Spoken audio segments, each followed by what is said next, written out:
কালবৈশাখী ঝড় এবছর চৈত্র বৈশাখ মাসে না হলেও আশ্বিন মাসে এসে শুরু হয়েছে কালবৈশাখী ঝড় সাথে বৃষ্টি।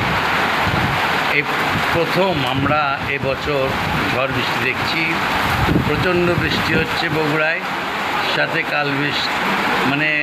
কালবৈশাখী ঝড় হচ্ছে। যদিও কালবৈশাখী ঝড়ের সময় অনেক আগে পেরিয়ে গেছে।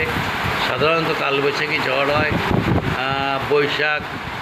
চৈত্র বৈশাখ জ্যৈষ্ঠ মাসে, এরপরে আর হয় না। কিন্তু এবছরের একটু অন্যরকম দেখা যাচ্ছে।